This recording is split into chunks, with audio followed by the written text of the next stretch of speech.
जितने भी डायमंड्स हैं पूरी दुनिया में वो गोलकुंडा के डायमंड्स हैं। तो वहाँ पे आप कह रहे हो कि अभी नीचे और भी डायमंड होंगे, 200 बिल्कुल होंगे। किलोमीटर नीचे और भी होंगे हाँ, डायमंड, जितनी आप ड्रिलिंग करेंगे अंदर उतनी जो है वो आपके डायमंड निकलेंगे, बट वो डायमंड बिकते नहीं है वो। तो अच्छा। उन डायमंड को बेचने के लिए वो ऐसे ही बोल देते हैं कि तो गोलकुंडा से निकले हैं। अच्छा। हाँ, but in reality diamonds are pathetic, they are bad investment. अभी सिर्फ साउथ अफ्रीका और कहाँ, नामीबिया और एक कौन सी कंट्री है, कॉन्गो, इन 3 जगह पे डायमंड मिलते हैं। और अफ्रीका के बिल्कुल सदर्न जो पार्ट है, लोग जो हैं वहाँ पे मांस के टुकड़े फेंक देते थे।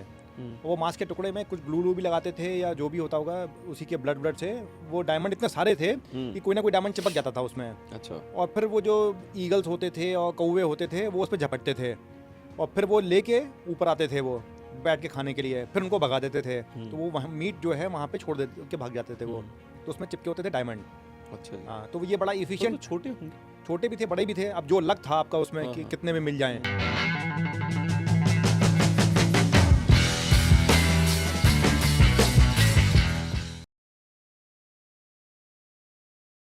टैवर्नियर जिस वैली में हीरे ढूंढता था वो कौन सी वैली थी, और ये ईगल वाला क्या था उसका चक्कर?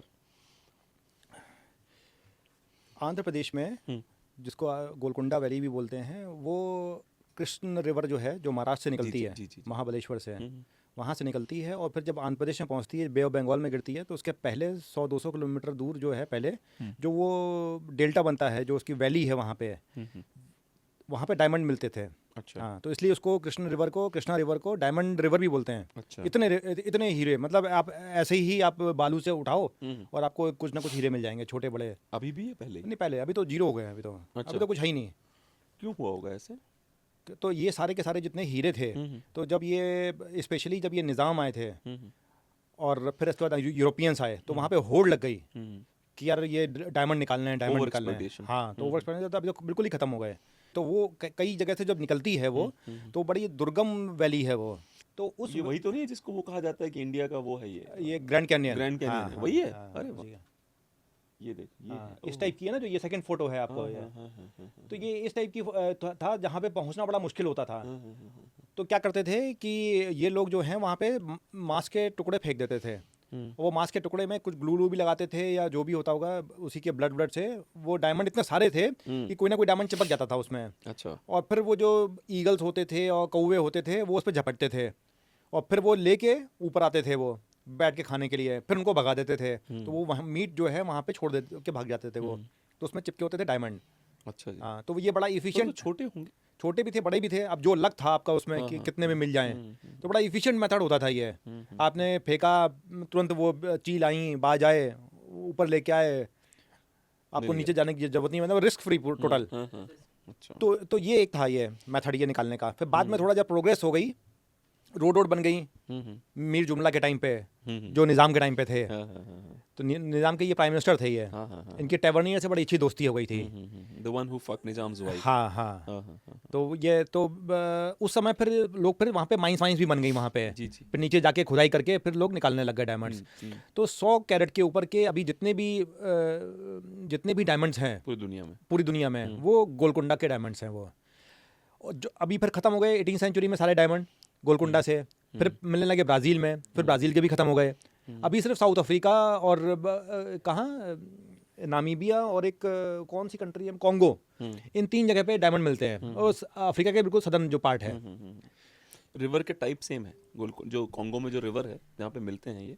हाँ, वो नहीं, ऐसा नहीं है कि रिवर से कोई संबंध है। संबंध इसका है ज्वालामुखियों से, कि पहले कभी जो है वो डायमंड कैसे बने, जमीन के अंदर, पृथ्वी के अंदर 200-300 किलोमीटर जब हाई प्रेशर और टेम्परेचर था, लाखों की में प्रेशर लग रहा है और लाखों डिग्री का टेम्परेचर है, तो उसमें कार्बन जो है वो कोलेस हो गया, मिल गया और वो डायमंड बन गए वो।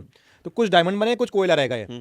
डायमंड और कोयले का बेसिक जो फंडामेंटल स्ट्रक्चर है वो सेम ही है, कार्बन है, कार्बन की बॉन्डिंग है। कुछ अलग तरीके से जुड़े, कुछ इस तरीके से जुड़े। तो मुंबई के लोकल ट्रेन में फील होता है कि मतलब कुछ और प्रेशर पड़ेगा तो डायमंड बन जाएगा आदमी। जो आगे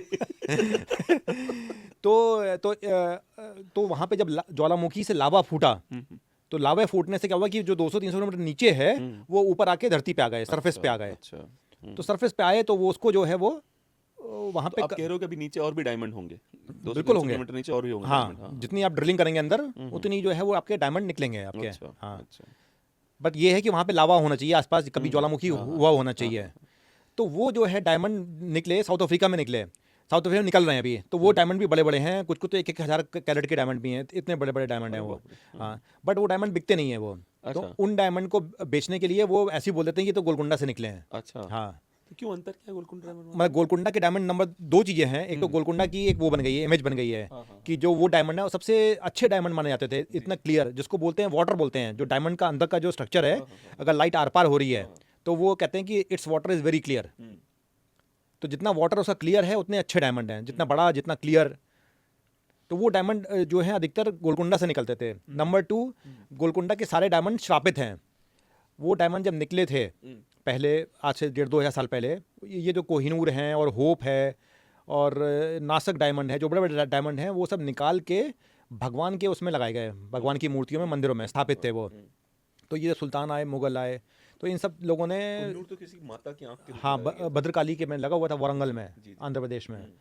तो ये सब आँख में, कभी नाक पे, कहीं मतलब फेस पे कहीं ना कहीं जड़ित होते थे वो। तो वो मुगलों ने, सुल्तानों ने, या जो भी निज़ाम ने, वो सब निकाल लिया। मलेच्छ। हाँ, वो सब निकाल लिया और उसको जो है अपने दरबार में रख लिया, और कुछ खलीफा को भेज दिया बगदाद में, कुछ पर्शिया में भेज दिया, शाह में, तो शाह के को भेज दिया। तो इस तरीके से फिर बाद में यूरोपियन आए, तो उन्होंने भी जो है इसी तरीके का एक्सप्लॉयटेशन किया कि मंदिरों में से निकाल के उसको एक्सपोर्ट कर दिया अपने कंट्री, छुपा छुपू के वो सब वो ले गए वो। तो ये डायमंड थे श्रापित ये। तो इसमें, और या फिर श्राप नहीं भी था तो बाद में श्रापित कर दिया गया, मतलब स्टोरी बना दी गई इन पे। तो ये डायमंड बिकने के लिए एक तो वो बड़ा होना चाहिए, साइज बड़ा होना चाहिए, दूसरा उसका वाटर क्लियर होना चाहिए, और तीसरा उसकी हिस्ट्री होनी चाहिए, अच्छा। और फिर चौथा उसके साथ मिस्ट्री होनी चाहिए। हाँ, हाँ। कोई लोग मरे हों उसके साथ, है ना, हजारों की संख्या में लोग मर गए हों, तो वो डायमंड उतने ज़्यादा बिकेगा। But in reality diamonds are pathetic, they are bad investments, हाँ, बिकॉज जिन लोगों से आप डायमंड खरीदते हो, हाँ, मेरे पास पड़ा है कल्याण ज्वेलर्स का और इनका उनका, रिसेंटली मैंने बोला इसको गोल्ड में कन्वर्ट करना है मेरे को, हाँ, तो बड़े ड्रामे हैं उसमें। हाँ। उनको वो जब वापस करने जाते बोलते हैं कि अरे डाय तो ऐसा हिसाब ये तो चलता नहीं कांच है ये तो ये। हाँ, अरे भाई सही बता रहा हूँ। हाँ, हाँ, गोल्ड में तो हाँ जी ले आइए ले आइए, हाँ, उसमें बड़े ड्रामे हैं हाँ, उनके। हाँ। तो मतलब डायमंड है, हीरा है सदा के लिए, वो जो बुलशिट एड जिसने सबका Yes, दिमाग खराब किया। यस, यस, तो ये मार्केटिंग स्ट्रेटेजी है ये, जी, कि जो है अपनी 2 महीने की सैलरी जो है अपनी वाइफ को दो, अपनी गर्लफ्रेंड को दो, डायमंड के रूप में। जो तो बिकेगा नहीं वापस। हाँ, तो ये डी बियर्स का जो है ये उनका मार्केटिंग यूएसपी है ये। जी, जी। पहले 1 महीना होता था 100 साल पहले, तो अभी इकोनॉमिक ग्रोथ हो गई है तो वो 2 मंथ्स हो गया है। कुछ दिनों बाद देखिएगा 10 साल बाद वो 3 मंथ हो जाएगा। तो ये बेचने के तरीके हैं।